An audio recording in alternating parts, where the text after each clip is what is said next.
Okay, my fellas, I do believe we are all done with the 2.0 stuff, and now let's start with the 2.0 quests. The price of principles. Let's go. Ryusei, it pleases me to see you well.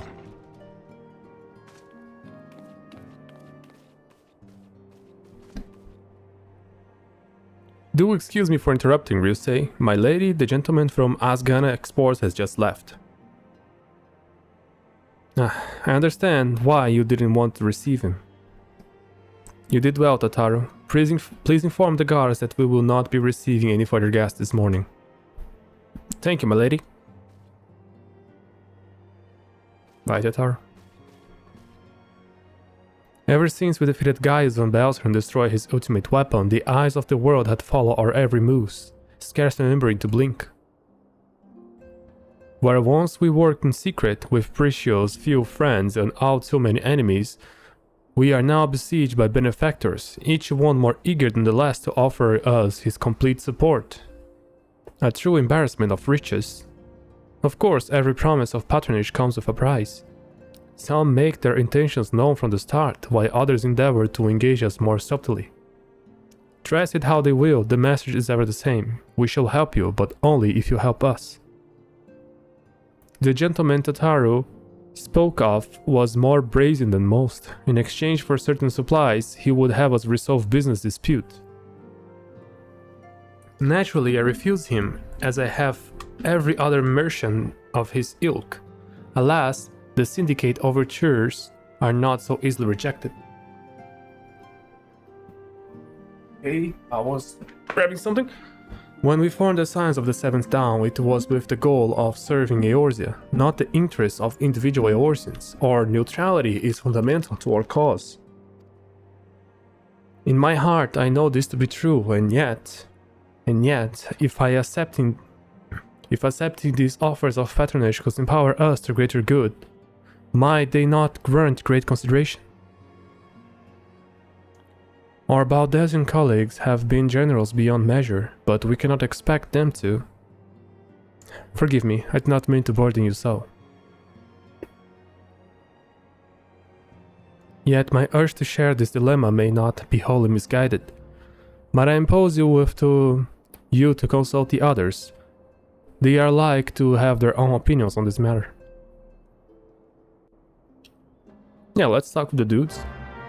With the crew, with the gang, with the boys, with family, with our champs.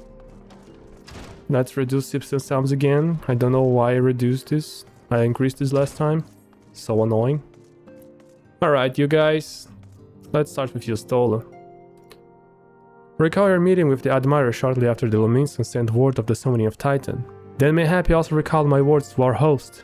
I said unto Melrib that her people had broken their treaty with the kobolds, and that the beastmen had just responded. That we had been called to intervene in a contest which she herself had invited. I spoke in short the truth. And wherefore did I speak it? Because owing no allegiance to Lominsa, I felt no compulsion to allow the Lominsans to distort the facts to fit a narrative which justifies their actions and absolve them of guilt. Upon this subject, Minfila can expect a similar reply. Our made alliances with the city-states have already weakened our claim to neutrality, but the path she contemplates would see us relinquish it entirely. Fortune begets power, and power fortune. That we, and especially you, have power is beyond doubt. The question is what to do with it. You may be interested to know that there is a growing belief amongst the refugees at Alamigo, could be liberated, if only the Scions would commit their strength to the cause. Yet theirs is but one of many causes. We stand at the crossroads, we say. Each path is paved with good intentions, but where they lead is far from clear. I've been receiving a lot of gifts lately, but Papa Limo keeps making me send them back. It would be so sad, but some of them were really nice. I mean, very nearly abandon your principles, nice, you know? Jeez. What have they been sending Ida? None can deny that we would benefit from more support, but if it comes at the cost of our principles, neutrality was ever a delicate matter. I've lost count of the times I had to explain to people that our allegiance needs not necessarily to lie in the same places as our headquarters. Mind you, if we are to sell our services for Gil, we might as well declare our fealty to Ul'dah now, and have done with it. I'm quite sure Ida would enjoy the bribes. This lot of powerful to attract the covetous as well as the needy. Thus doth prudence dictate that those with power proffer aid with one hand whilst the other resteth ever on their hilt. Alas, we have not the luxury of time to decipher our petitioners' machinations. Nay, not quite the beast tribes to labor unseen, defying in defeat to raise up their fallen primals once more. Doubt not that they shall return, stronger and bolder than both, nor that we shall be ones to meet them. This sacred charge shall ever be ours. 'Tis but a pity we are so few, and our fortune so finite. Thank you. Thank you for your... Yeah.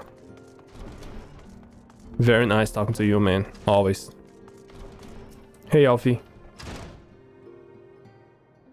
So, what you think? The situation is not wholly unexpected.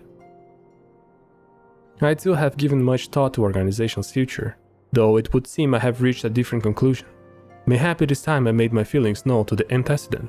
Come along, Ryusei. Oh, here we go.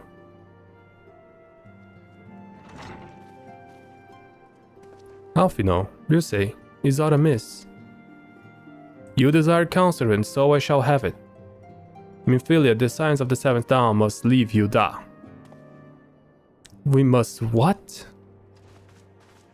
So long as we remain within Ul'dah territory, we will never be free to act with impunity. Moving our headquarters to Western Bay only delayed the inevitable. We have demonstrated our capabilities and the Syndicate has taken note. They will not suffer our organization to remain independent now. We are far too dangerous for that. Surely you realize they are the reason Western Bay still lacks a Naterite. They know full well how beneficial one would be to our cause. Which is why it and other favors will be denied us unless we cooperate. If Ul'dah is no longer suitable, where would you have us go? Experience has taught us that the appearance of the neutrality is as important as the reality. Accordingly, we must keep each of great nations at arm's length, and plant our banner in a place which all agree can be beyond our borders. Mordorna. Revenant Stall, to be precise. It lies within neutral territory and offers all the essential facilities we require. By way of additional benefit, it is also frequented by a veritable legion of adventurers who may serve to supplement our ranks. I am, of course, conscious of the fact that we have deployed a certain bond with Ul'dah and her people over the years, but I truly believe this to be the best course of action. As you yourself observed, we have invaluable ties to the local community, forged through years of concentrated effort. Ul'dah is our home, Alfino. To cast aside everything we have built and start anew with a desolate wasteland would be beyond reckless. The decision is yours to make, antecedent. I ask only that you recall this shared purpose which first moved us to found the signs of the Seventh Dawn,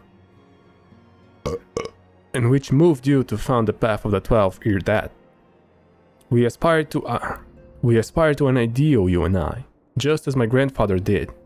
That makes us more than mere comrades in arms. We are as much as your family as... That will be all, Alfino. I am sure you have some familial affairs of your own to attend to. Your concern is most generous, but no, I have left them in the hands of men better suited to the task than I. I could not very well allow my personal affairs to come before the needs of the Order after all.